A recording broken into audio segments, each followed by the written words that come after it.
Magandang umaga, ako naman Arnold Glavio kasama sina Pia Arcangel at Ivan Mayrina. Darito na mga unang balita.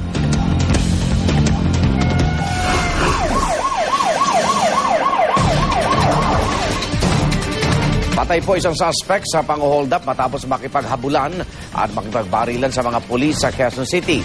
Nang biktima umano ang suspect ng babaeng nag-aabang lang ng masasakyan. Darito ang unang ronda ni Oscar Oida.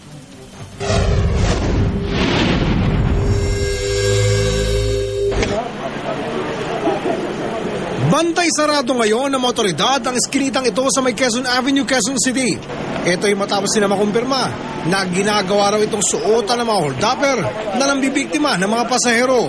Itong lugar na ito, mayroon din incident dito kung saan na patay yung isang Air Force na dito din pumasok na hindi na malaman na kung saan ito na nakita yung suspect. Bigla na lang nawala. Talaga itong lugar na ito, critical na ito.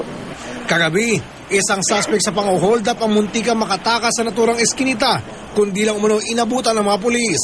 Nagkahabulan hanggang sa mauwi ang lahat sa barilan na ikinasawi ng suspect. Una raw itong ng biktima ng isang dalagita na nag-aabang sana ng masasakyan papuntang Novaliches.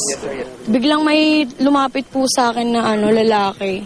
Isa po, parang alam ko po kasama niya po yun eh.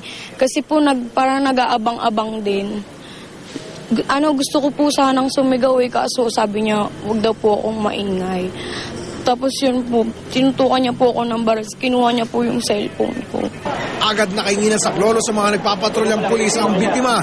Hinahabol na umano ng mga pulis ang suspect nang paputokan umano sila nito, dahilan para gumanti umano ng putok ang mga pulis.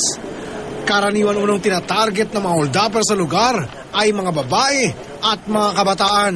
Iwasan po natin ang madidilim na lugar. Lalo na po't nag-iisa, nagiging prone po siya sa mga ganitong klase ng insidente at nagiging target of opportunity po sila. Kaya binabalaan po natin yung mga kabataan na maggala sa ganitong oras ng gabi na nag-iisa. Ito ang balita sa Quezon City. Oscar Oida reporting.